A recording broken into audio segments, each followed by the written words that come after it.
Elle est surnommée Majestic, championne d'Europe chez les amateurs, 7 fois championne du monde, aujourd'hui classée pratiquement top 5 dans toutes les organisations pro chez les poids coqs.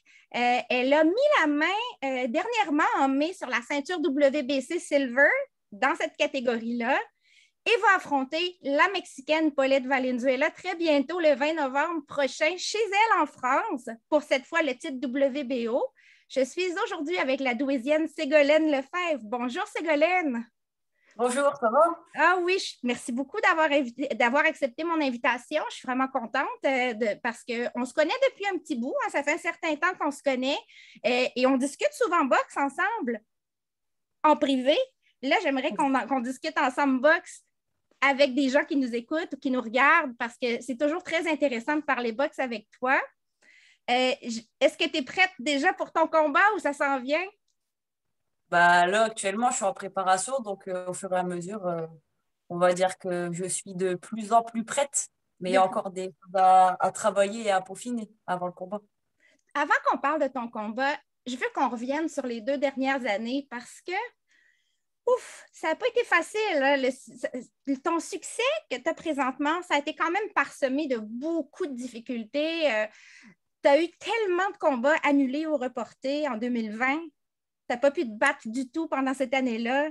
En 2021, ton dernier combat, ça a presque été aussi annulé. À la toute dernière minute, tu as eu un changement d'adversaire. Tu devais affronter, si je me trompe pas, Gabriela Bouvier. Et finalement, c'est Jasmina Nad que tu as affronté à la toute dernière minute. Il y a eu le changement. Tout ça à cause de la COVID et de tout ce qui venait avec.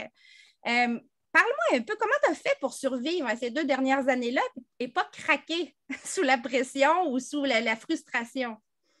Ça a été compliqué, je pense, comme beaucoup de boxeurs et dans beaucoup d'autres sports aussi, parce qu'il y a eu beaucoup d'annulations. Moi, j'en ai vécu 3.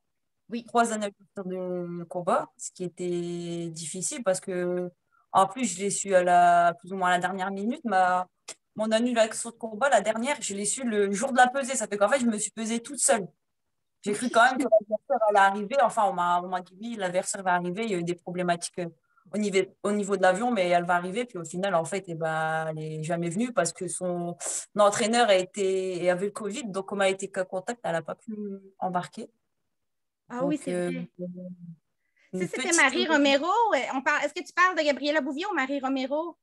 Marie Romero, là, pour Marie 2020. Romero, qui était quand même une bonne adversaire pour toi. C'est elle qui a vraiment fait mal dernièrement à Amy Timlin. Et donc, c'est vrai, je me rappelle de ça. Puis pour Gabriela Bouvier, cette année, ça a été aussi un peu compliqué parce qu'elle s'est rendue, elle est partie, elle s'en allait pour te retrouver pour le combat.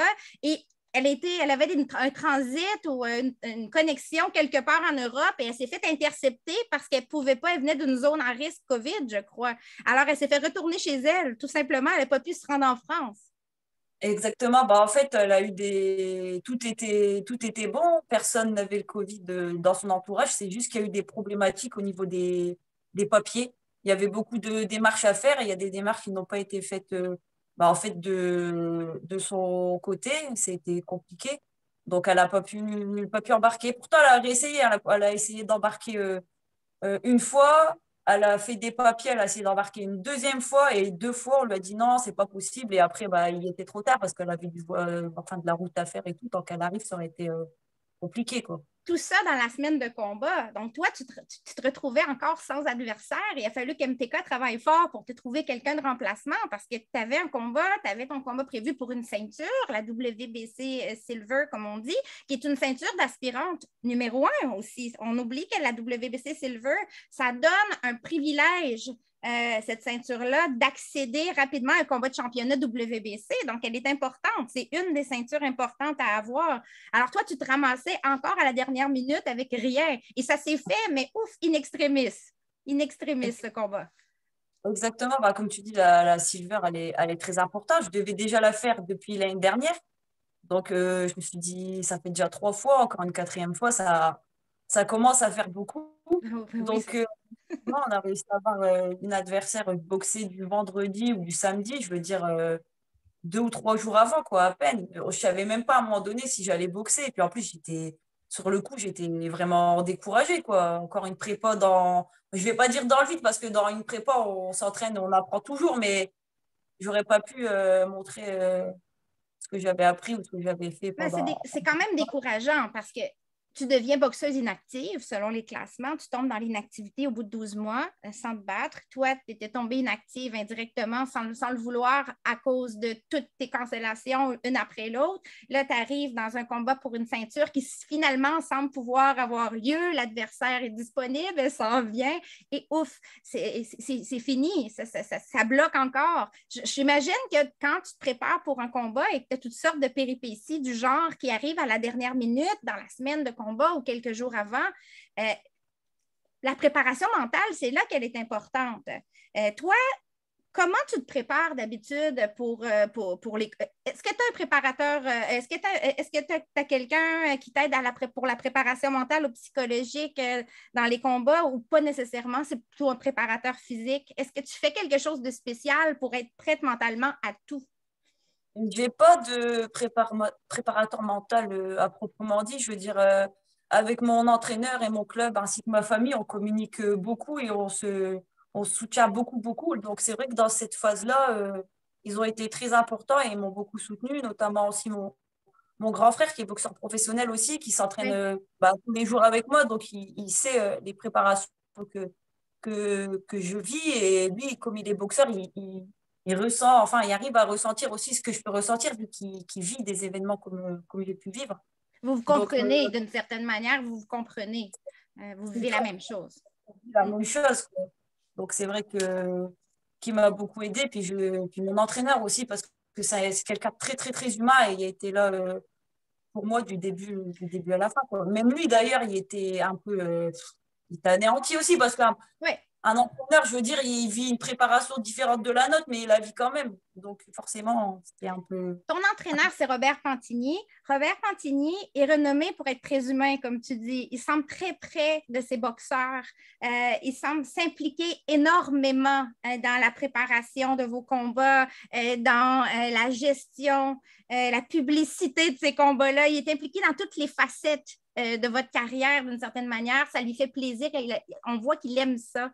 C'est quoi l'importance d'avoir un entraîneur comme ça dans ta vie? Ce type d'entraîneur-là? C'est vrai que moi, pour moi, c'est un entraîneur parfait parce qu'il est très humain et il a investi dans tous les domaines de ma carrière, que ce soit la communication, la préparation ou toutes ces choses qui peuvent tourner autour de la boxe ou de l'organisation même du gala. C'est un vrai couteau suisse, c'est vraiment partout. Et c'est rassurant parce qu'il est là à tous les stades. Donc, je sens toujours qu'il y a quelqu'un, je sais qu'il y a quelqu'un sur qui je peux me reposer s'il y a un problème et ça, c'est vraiment, vraiment appréciable. Il a l'air un peu paternel envers ses boxeurs, comme un papa. Ouais, on peut dire que c'est un peu un second papa, en tout cas pour moi, mais aussi je le vois même avec les autres boxeurs pro amateurs ou même les boxeurs qui viennent en loisir. Il est toujours prêt à les épauler, à les aider, à donner des conseils, quoi. Dis-moi, qu'est-ce que ça change d'avoir toujours des combats annulés versus une année normale? Par exemple, je parle d'un point de vue de préparation physique, parce qu'on sait que quand on a une année normale en boxe, on a peut-être 2, 3, 4 combats par année et on va faire un camp d'entraînement peut-être de 6 semaines, 8 semaines avant, peut-être pas non plus. Des fois, on est à la dernière minute, mais souvent, il y a comme une courbe, hein. On veut se préparer intensément pour quelque chose et ensuite, il y a une chute, pas nécessairement des grosses vacances, mais on vit différemment pendant quelques semaines. Ensuite, on reprend doucement l'entraînement et on recommence la courbe.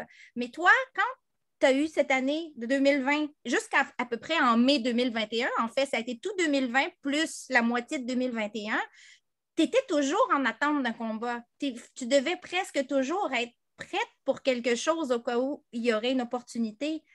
C'est quoi les sacrifices? Qu'est-ce que ça a changé dans ta manière de te préparer, dans ton entraînement de tous les jours, dans ta routine, cette situation-là?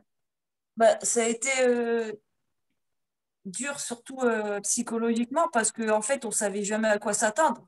Si j'allais pouvoir voter, si les activités allaient reprendre. Donc, on était là à s'entretenir, mais pas trop. Après, on reprenait un rythme plus soutenu. Puis finalement, le Covid revenait. Donc, on ralentisse à nouveau la préparation et puis aussi le régime alimentaire. Bon, aujourd'hui, on peut se faire plaisir, hein, puis finalement, non, parce qu'en fait, il y a un combat qui arrive. Donc, en fait, on ne savait pas sur quel pied danser. C'était super, super dur à manœuvrer tout ça. Mais Oui, bon, après, on et fait moi, ça. je t'ai vu toute l'année partager sur les réseaux sociaux des images de nourriture, de gâteaux, de desserts, toutes les choses que tu ne pouvais pas vraiment manger souvent parce que tu étais toujours en attente d'un combat. Donc, tu pouvais dire, oui, je vais me permettre quelque chose, mais je ne peux pas trop me le permettre parce qu'on ne sait jamais qu'est-ce qui s'en vient. Alors, il faut garder les abdos, la tablette de chocolat pas trop loin, prête.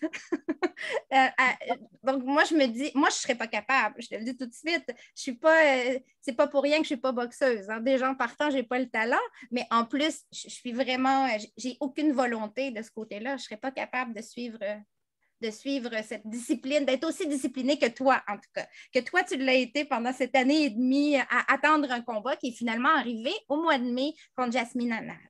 Et tu as gagné cette ceinture-là avec brio. Moi, j'ai vu ce combat. Ça s'est passé parfait. C'était un combat parfait, ce combat de ceinture. Ben, presque parfait. C'est jamais parfait. Il y a toujours des choses à travailler. Mais ça s'est passé comme toi, tu voulais, je présume. Vous aviez un plan de match clair. Ouais, bah en fait, on la connaissait déjà un peu, Jasmine Nad.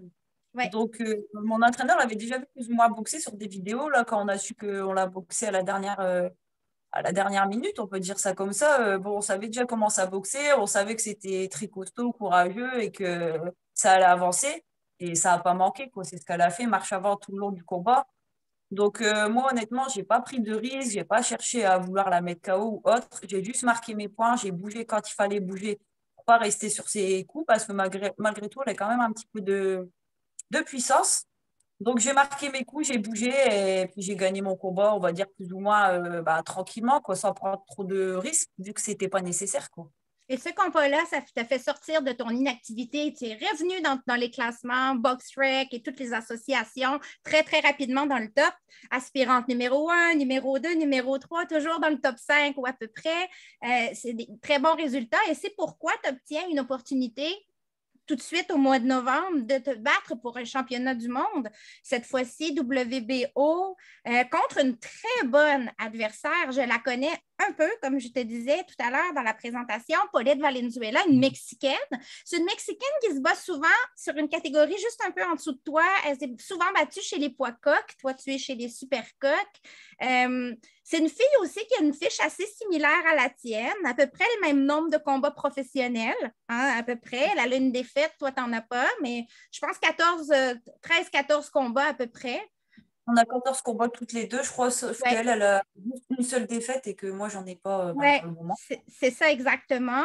Qu'est-ce que tu connais d'elle? Est-ce que tu connais des choses d'elle? Est-ce que c'est facile d'avoir de l'information sur cette fille-là? Bah, moi, honnêtement, déjà, je connaissais pas avant qu'on me dise de bah, boxer contre elle, je la connaissais pas. Après, moi, je suis une boxeuse qui regarde jamais les vidéos de ses adversaires.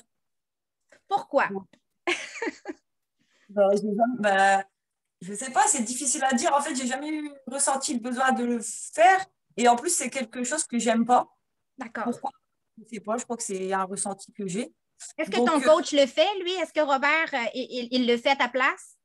donc j'allais y venir, oui. Donc, Robert, ainsi que mon entraîneur et mes autres entraîneurs, parce on a plusieurs entraîneurs. Robert, c'est le coach principal, mais on a encore deux autres entraîneurs derrière.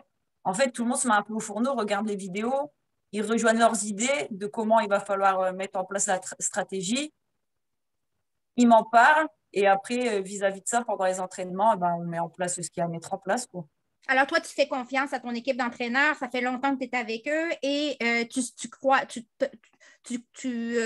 considères qu'ils ont les bons outils pour pouvoir monter une stratégie adéquate. Jusqu'à présent, ils ont toujours eu tout bon, quoi. Ça a toujours Donc, fonctionné. c'est pas une équipe qui gagne, comme on dit. Donc, ouais, je leur fais à 100% confiance. Puis, il y a aussi mon frère, bien sûr, qui est derrière à regarder aussi et puis à aussi partager les idées pour préparer le combat. Donc, non, il n'y a pas de souci à ce niveau-là. Je leur fais entièrement confiance. Ton frère Barthélemy, il va être en sous-carte de ton combat, j'ai cru voir. Alors, toute la famille va faire une sortie cette soirée-là. Toute la famille, parce que tu es quand même la plus jeune, je crois, mais tu as 5 frères, tu as 5 grands frères. Alors, c'est une grande famille qui est derrière toi et derrière ton frère. J'imagine que maman et papa doivent être un peu stressés. Est-ce que ça les stresse? Est-ce que ça les rend nerveux un peu les soirs de combat ou les jours de combat? Bah, moi, ma mère, ça va, pas trop stressée. Elle a toujours été là pendant les combats, que ce soit en amateur ou en professionnel. Mon père est un peu plus stressé. Quand on boxait en amateur, il venait pas vraiment parce qu'en fait, il avait un peu peur. Mais quand on est passé professionnel, il a réussi à venir plus souvent et puis peut-être aussi à se faire, à se faire à l'idée que ses enfants font de la boxe et à gérer le stress, quoi. Donc après, ça va. Après, mes autres frères, ils sont toujours là, ils gèrent le stress. Donc à ce niveau-là, on va dire que ça fonctionne plutôt bien, quoi. La famille prend en charge papa qui est un peu stressé et toi, tu peux te concentrer sur ce que tu as à faire comme travail. Tu n'as pas besoin de gérer papa, c'est les frères qui vont gérer papa si ça se Voilà. passe moins bien. Après, je gère tout seul aussi, hein, c'est pas plus mal, hein. Ah oui, aussi. Dis-moi, on t'a vu, on voit que tu es en préparation. Si on te suit un peu sur les réseaux sociaux, on a vu que ça fait quelques séances de sparring que tu vas faire en Belgique avec Delphine Pearson, qui est vraiment une sommité. Ceux qui ne connaissent pas Delphine Pearson, mais qui prétendent suivre la boxe, il leur manque des connaissances générales. C'est vraiment une très bonne boxeuse, une des meilleures boxeuses actives présentement, peu importe la catégorie. Toi, qu'est-ce que ça t'apporte, ce type de sparring? Pourquoi avoir choisi Delphine? Qu'est-ce que tu veux aller chercher auprès de Delphine si on parle de préparation? Bah, c'est une boxeuse du Romal, quoi, Delphine, tout le monde le sait. Ouais. Très, très physique, qui impose un rythme tout au long des rounds. Donc, en fait, je vais beaucoup chercher cet aspect-là, quoi, le fait qu'elle soit toujours sur moi et que je vais être obligée de me dépasser physiquement à chaque round pour pouvoir rivaliser avec elle. Elle Donc, travaille l'endurance, beaucoup l'endurance. On l'a vu contre Cathy Taylor 2 fois et c'était fou comme combat. Donc, je présume qu'en sparring, c'est la même chose envers toi. Toi, tu vas au bout de tes ressources. Comme tu dis, tu vas au maximum. Ça te met en position que si jamais ton adversaire, Paulette, arrive dans une pressure fighter qui y va pour 10 rondes de fou, tu vas être prête. Tu vas être prête bah, pour ça. Voilà. on se prépare pour, en tout cas, ouais, Au mais ouais, cas où. surtout ce côté physique et puis constamment là à essayer d'étouffer son adversaire, quoi. On se sent comment de pouvoir se battre pour un titre mondial à la maison devant une foule qui est ta foule? Tu vas être chez toi, dans ta ville, devant ta foule. Est-ce que c'est un privilège? Bah, je pense que ouais, c'est un privilège déjà de se battre à la maison. Je pense que c'est toujours un privilège. Un privilège. Bon, après, c'est pas la première fois que je me bats pour un titre à la maison, mais c'est toujours plaisant. Puis là, il va y avoir le retour du public, donc ça fait plaisir, parce que ça fait un Oui, petit moment voilà, qu'il n'y a pas eu de public. Mon dernier combat, c'était à huis clos. On était à 15 dans la salle à tout casser avec tout ce qui est coach et tout ça. Donc, déjà, le retour de la foule, c'est super. Et en plus, un championnat du monde WBO à la maison, c'est génial, quoi. Après, maintenant, il y a plus le cas, quoi. ben oui, c'est déjà. Après, comme on dit, sky is the limit, parce que là, tu vas avoir la WBC Silver, tu vas avoir la WBO si tu gagnes ce combat-là. Tu es encore classé partout dans toutes les associations. Tu peux aspirer à avoir des combats à peu près dans toutes les associations. Si tu désires les avoir, tu peux les revendiquer d'une certaine manière par tes performances et aussi par tes classements. C'est vraiment gros quand même. Moi, je trouve que c'est un beau combat, que c'est un gros combat. Et je suis vraiment contente que tu puisses avoir cette opportunité-là 2 fois en une année d'aller chercher des titres, des ceintures, après toutes les péripéties que tu as vécues. C'est vraiment, c'est comme, c'est rafraîchissant, on va dire ça comme ça. Ça fait changement de la galère que tu as pu avoir l'année passée. Ouais, Euh, c'est ça. Bon, on dit enfin, quoi, parce que depuis le temps que je me prépare, que je fais des sacrifices et qu'à chaque fois, au dernier moment, ça tombe entre guillemets à l'eau, je me dis enfin, je suis récompensée, quoi, entre guillemets, on me donne ma chance, quoi. ouais, tu as été assez patiente pour tenir jusque-là et faire ce qu'il y avait à faire. Alors maintenant, ça paye parce que tu as des opportunités. C'est un peu ça aussi. Dis-moi, toi, quand tu étais plus jeune, tu as intégré l'INSEP. L'INSEP est une des. Il n'y avait pas beaucoup de filles à l'INSEP. Tu es rentrée là à 18 ans. Qu'est-ce que c'est que l'INSEP pour un Canadien qui ne connaît pas l'INSEP? Parce que c'est quand même important en France, l'INSEP. Peux-tu nous expliquer? Nous, on n'a pas ça ici, on ne connaît pas beaucoup cet institut-là, mais qu'est-ce que ça signifie dans la carrière d'une jeune boxeuse, admettons? Bah, l'INSEP, en fait, c'est le temple du sport français, on va dire. On va dire que tous les sports olympiques et tous les grands champions, peu importe la discipline, que ce soit judo, boxe, escrime ou bref, plein de sports, bah, tous les grands champions ils s'entraînent là-bas, quoi. C'est un peu comme un campus où on va à l'école et en même temps on pratique notre sport. On dort et on mange là-bas. En fait, on fait tout sur place.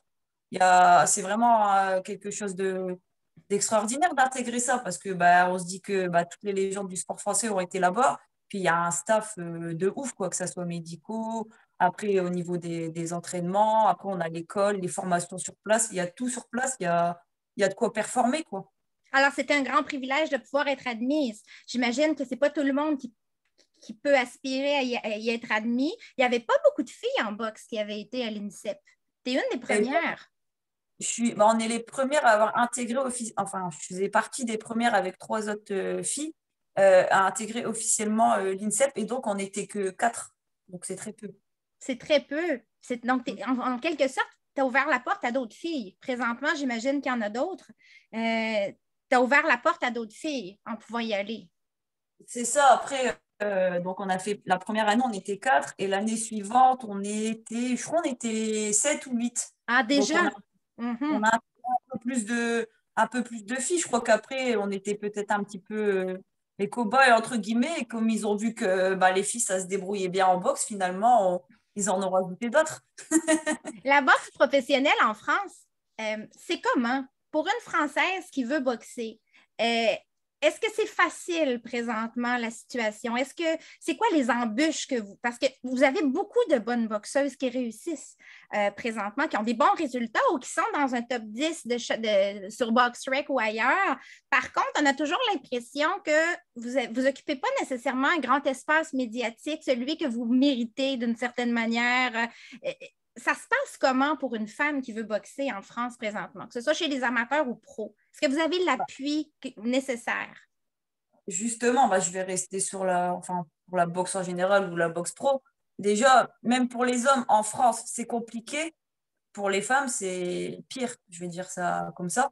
Mais c'est vrai que la boxe anglaise en France, c'est pas très, très médiatisé, c'est pas très reconnu, c'est pas vraiment très, très respecté du grand public. Donc, je pense que c'est aussi pour ça que on n'est pas forcément vu partout, quoi. Parce que déjà, dans notre pays, on a du mal à être médiatisé. Alors, pour aller à l'international, c'est compliqué parce qu'on n'a pas forcément des soutiens bah, pour être plus ou moins médiatisé pour aller sur les grandes scènes, quoi. Et c'est difficile d'en vivre présentement en tant que boxeuse. J'imagine que la plupart des boxeuses ont un emploi ou sinon doivent avoir le soutien de la famille pour pouvoir pratiquer cela de façon sérieuse. C'est ça, bah, les boxeuses en France, non, ils vivent pas de leur sport. Et même les boxeurs professionnels, en général, à part quelques-uns qui arrivent à en vivre, on n'en vit pas. On a tous plus ou moins un emploi à côté ou un soutien. Moi, pour ma part, j'ai un soutien familial très, très fort qui me permet de pouvoir m'entraîner plus ou moins hein, quand je veux et enfin, je veux dire, j'ai pas trop de gêne à ce niveau-là. Je peux toujours aller à l'entraînement. J'ai pas un travail qui me retient vraiment. Donc, à ce niveau-là, moi, j'ai de la chance, mais c'est vrai que la plupart des boxeurs et boxeuses françaises ont un travail à côté et même aussi une vie de famille. Donc, c'est dur de s'organiser, quoi. Oui, exactement. Et pour ceux et celles qui te connaissent moins en tant que boxeuse, tu boxes comment, toi? Si tu avais à décrire tes forces en boxe, quelles sont-elles? C'est quoi tes forces? Je pense que je suis une boxeuse plutôt assez rapide et technique avec un coup d'œil, plutôt un bon coup d'œil. Je pense que c'est principales, mes qualités, quoi. Après peut-être que d'autres gens pensent différemment, mais en tout cas, moi, c'est ce que je pense, quoi. La rapidité, l'adaptation. L'adaptation, ben, techniquement, je pense que je suis pas trop mauvaise non plus. Absolument, tu es très bonne, je te confirme. Bon, c'est vrai, si tu me le dis, je te crois alors. Ah, crois-moi, crois-moi sur parole. Moi, je t'ai vu, je les ai vus, tes combats. Tu es très bonne. Tu es très bonne techniquement. Technique, un peu rapidité, coup d'œil, quoi. Je pense que c'est mes forces en tant que boxeuse, en tout cas. Toi, on se connaît depuis un certain temps, comme je disais. Souvent, on parle de boxe. Tu suis beaucoup la boxe, l'actualité boxe. Tu aimes beaucoup regarder les galas de boxe, les grands combats, etc. Euh, dans la vie de tous les jours, qui sont tes modèles de boxeurs actifs? Qui aimes-tu particulièrement suivre? garçon ou fille? Bah, j'ai beaucoup de boxeurs que j'aime suivre. Après, j'ai pas vraiment de boxeurs favoris, mais je veux dire qu'il y a beaucoup de boxeurs que j'apprécie. En fait, j'aime bien faire un mélange de tous les boxeurs et essayer de me les approprier un peu. Et bah, je dirais, bah, il y a Tyson Fury que j'aime bien. Ah oui, ça c'est vrai. Ça t'aime Tyson Fury, c'est vrai. Particulier, mais bon, ça paye la preuve. Il a encore gagné son combat dernièrement contre Wilder. Après, j'aime bien beaucoup, j'avais dit aussi Lomachenko, et son style il est magnifique à regarder. Ouais, Loma, c'est Après, vrai. chez les filles, il y a Katy Taylor, évidemment. J'aime bien aussi Terry Harper, par exemple. Euh, Après, voilà, tous ces genres de boxeurs que j'apprécie plus ou moins, quoi. Il y en Si a on joue beaucoup que un j'aime. petit jeu, si on joue un petit jeu de boxe féminine, on va faire des prédictions. Ça ne veut pas dire que toi et moi, on va être d'accord, mais on va faire des prédictions. Si je te dis Amadouche ou Mailleur, qui gagne? Ah, Bah, moi, je veux que ça soit Maïva qui gagne, bien bien sûr. sûr. On est quand même patriotes, hein, les Français, je suis française. Bon, je vais y Après, aller, je vais aller avec toi ici. J'aime beaucoup la fougue de Maïva Amadouche, alors je vais y aller pour Amadouche. Ouais. ouais, après, je dirais à ma douche parce que je la connais un petit peu, parce qu'elle est française, mais aussi parce que je pense qu'elle a les armes pour battre Myers. Si je te dis Amanda Serrano ou Cathy Taylor. C'est difficile, hein. C'est des questions de ça. Ça t'engage à rien. Tu peux toujours changer d'ici le moment où le combat va arriver. Il n'y a pas un joker. Non. Euh, ouais, je vais quand même dire Cathy Taylor, allez. OK, moi, je vais dire Amanda Serrano, juste pour dire le contraire. Alors, on verra laquelle de nous deux aura raison quand ce combat-là aura lieu. Si je te dis Clarissa Shields ou Savannah Marshall, oh, J'aimerais voir Savannah gagner, mais ça va être dur parce que Clarissa Shields, c'est quand même du haut niveau aussi, hein. ouais, moi aussi, j'irais pour Clarissa Shields. Alors, on a Amadouche et Clarissa en commun, mais pour Amanda contre Cathy, c'est 50-50. On verra qui aura raison. Je m'attends à ce que ces trois combats-là aient lieu d'ici la fin 2022. On s'en reparlera dans une prochaine entrevue l'année prochaine. Euh, Dis-moi, euh, dernièrement, si on parle d'actualité boxe, la semaine dernière, on a vu Shannon Courtney perdre sa ceinture sur la balance. Elle a évoqué un sujet qui est super tabou chez les femmes en boxe, qui est le cycle menstruel, pour dire j'ai eu mes règles hier, j'ai pris du poids que je ne pouvais pas perdre. Là, ça a soulevé un tollé. Il y a plein de boxeuses. On a vu Michaela Mayer, on a vu plein de gens prendre parti contre Shannon Courtney en disant c'est impossible ce que tu nous dis. D'autres ont pris le parti de Shannon Courtney. Peu importe, on voit que c'est polarisant comme sujet.